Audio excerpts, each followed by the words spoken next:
Good morning बच्चों।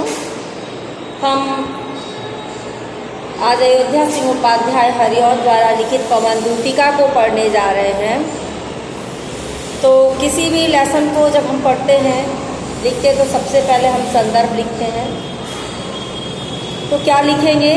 प्रस्तुत पद्यांश हमारी पाठ्य पुस्तक हिंदी के काव्य खंड से अयोध्या सिंह उपाध्याय हरिऔध द्वारा लिखित प्रिय प्रवास नामक महाकाव्य से, ठीक है, पाठ्य पुस्तक से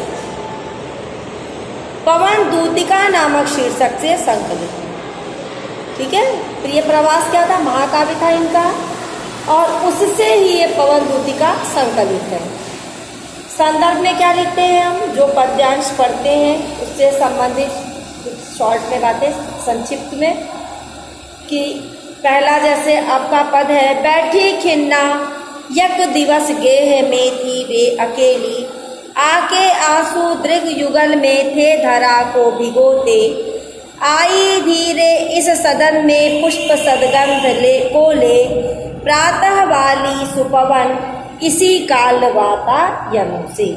अब इसमें क्या होगा आपका प्रसंग कि राधा जी एक दिन अपने घर में अकेली बैठी थी और उनके आंखों से आंसू बह करके भूमि को गीला कर रहे थे। उसी समय प्रातःकालीन पवन जो खिड़की से आ रही थी, झरोखों से आ रही थी, वो उनके दुख को और अधिक बढ़ा रही थी।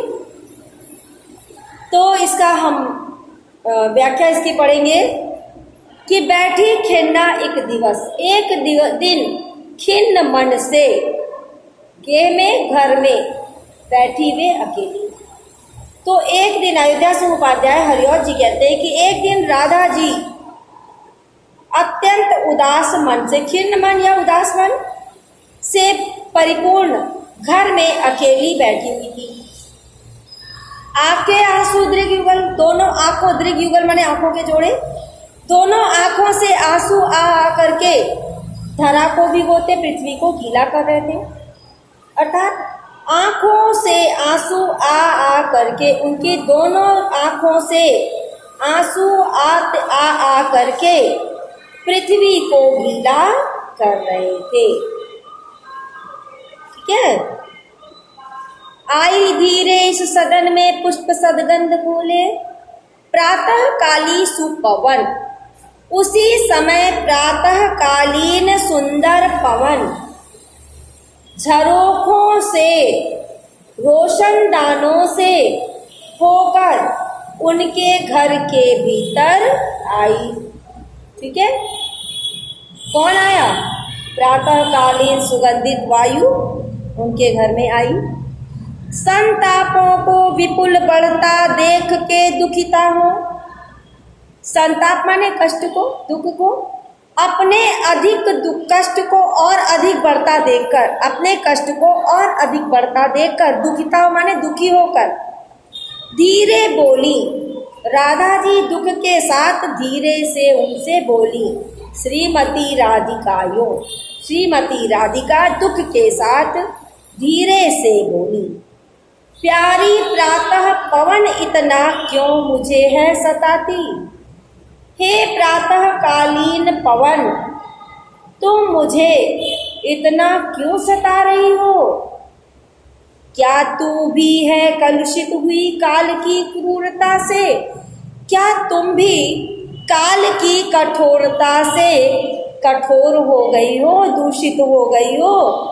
क्या तुम पर भी कठोरता का प्रभाव पड़ गया है? मेरे प्यारे नव जलद से कंज से नेत्र वाले, जाके आए न मधुबन से और न भेजा संदेशा। संदेशा माने क्या होता है? संदेश, खबर। मैं रो रो के प्रिय विरह में बावली हो रही हूँ, जाके मेरी सब दुख कथा श्याम को तू सुना दे। अब देखिए राधा जी ने पवन को दूतिका बना लिया। दूतिका माने दूत का, स्त्रीलिंग दूतिका। दूत कौन होता है? जो एक का संदेश दूसरे तक पहुंचाता है। तो इन्होंने वायु को दूत बनाया है तो कह रही हैं कि मेरे प्यारे जलद नव जलद से, मेरे प्यारे, जलद माने क्या होता है? मेघ, मेघ से शोभा वाले और कमल से नेत्र वाले, कंज नेत्र माने कमल से नेत्र वाले, जाके मधुबन, मथुरा जब से गए हैं वहां से वापस नहीं आए हैं, मथुरा जा करके वहां से वापस नहीं आए हैं और ना भेजा संदेशा, और उन्होंने ना ही वहां से कोई संदेश भेजा है। ठीक है, श्री कृष्ण जब से मथुरा गए हैं तब से ना तो वो वापस आए वहां से और ना ही उन्होंने कोई संदेश भेजा है। मैं रो रो के प्रिय विरह में बावली हो रही हूँ।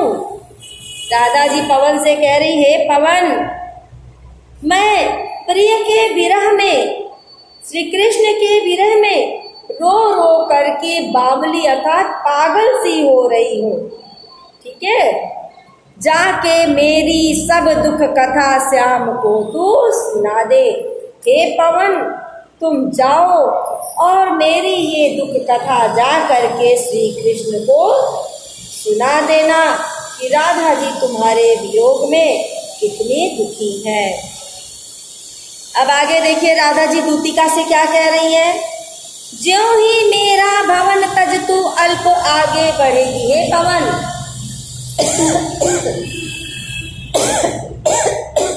जैसे ही तुम मेरा घर छोड़ करके थोड़ा सा आगे बढ़ोगी, शोभा वाली सुखद कितनी मंच कुंजे मिलेंगी। तो कह रही अत्यंत सुंदर सुख देने वाली तुम्हें कुंजे दिखाई देंगी। कुंज माने छोटी छोटी वाटिकाएं।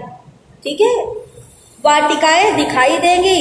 प्यारी छाया मृदुल स्वर से मोह लेंगी तुझे वे। उसकी छाया बड़ी शीतल और आकर्षक होगी और वो तुमको क्या करेंगी, उससे मोहित कर लेंगी।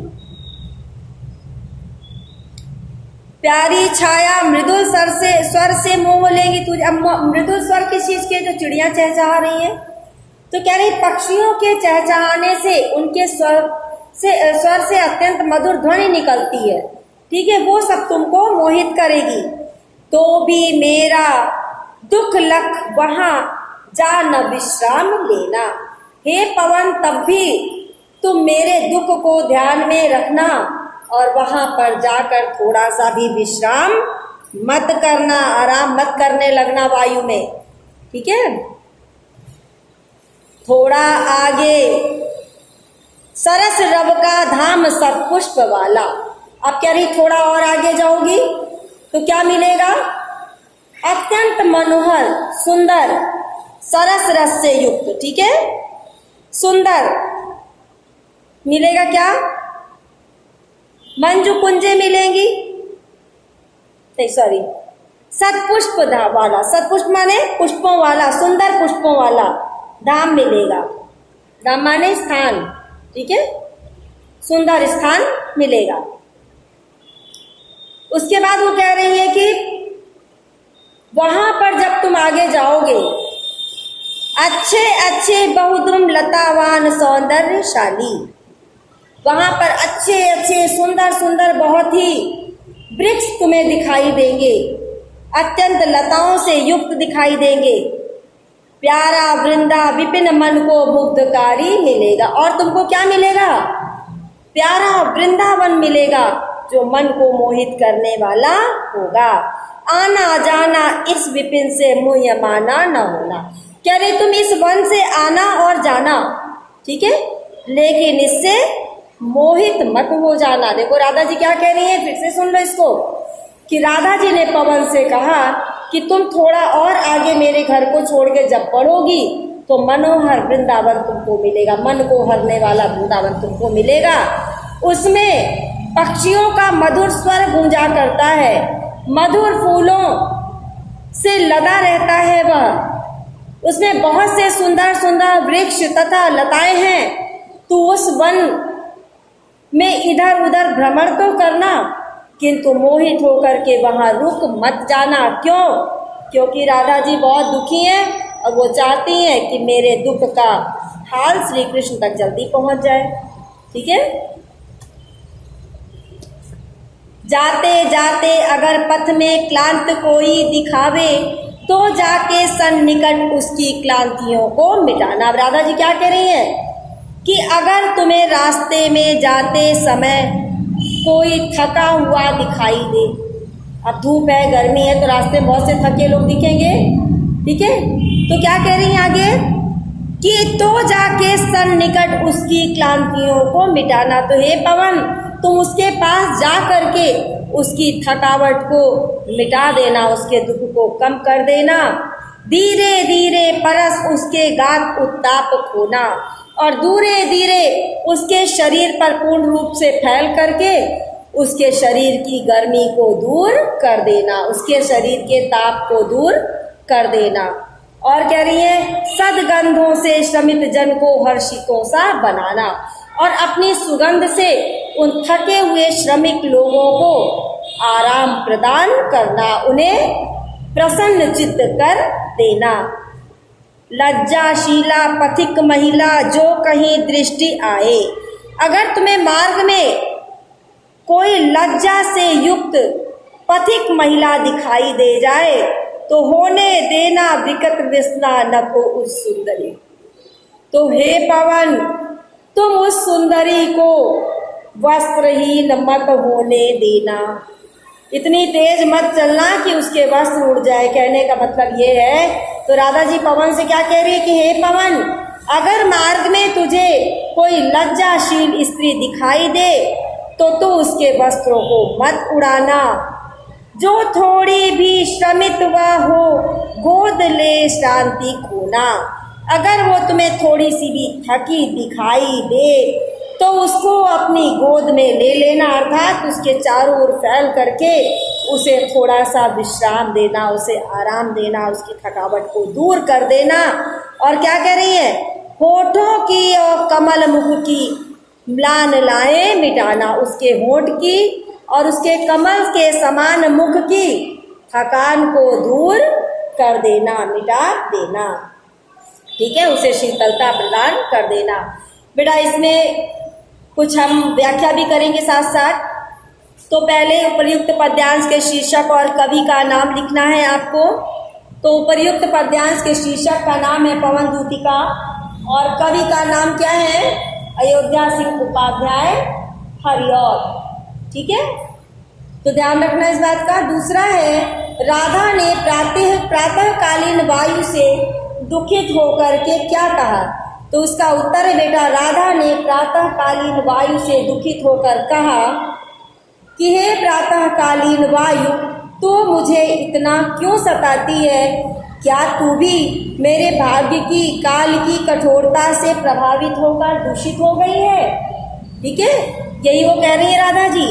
इस पद्यांश में विरह उत्कंठिता राधा की दशा का चित्रण हुआ। किसका चित्रण हुआ है? प्रश्न है कि इस पद्यांश में किसका चित्रण किया गया है, इस पद्यांश में किस प्रसंग का चित्रण किया गया है। तो बेटा इस प्रसंग में, इस पद्यांश में विरह से उत्कंठित राधा की मनोदशा का चित्रण हुआ है। उसके 5वां क्वेश्चन है कि प्रस्तुत पद्यांश में कौन सा छंद है। तो बेटा प्रस्तुत पद्यांश में मंदाक्रांता वार्णिक छंद है। उसके बाद रेखांकित अंश की व्याख्या कीजिए।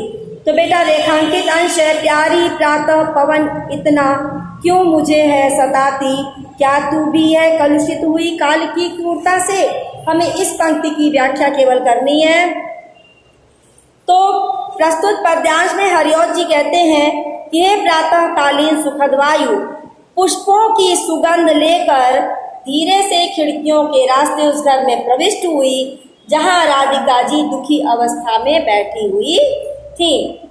ठीक है, और तथा उस वायु के कारण अपनी व्यथा को बढ़ता हुआ देखकर राधा जी प्रातःकालीन पवन से कहती कि हे प्रातःकालीन पवन, तुम मुझे इतना क्यों सता रही हो? क्या तुम भी मेरे भाग्य या इस काल की कठोरता से प्रभावित होकर दूषित हो गई हो? इसके बाद नेक्स्ट है आपका लज्जाशीला पथिक कोई, ये वाला भूतांगना कोई, यहाँ तक है। तो इसमें संदर्भ, आपका संदर्भ सेम होगा। प्रश्न है, राधा पवन दूतिका से राह में पथिकों के साथ कैसा व्यवहार करने को कह रही है?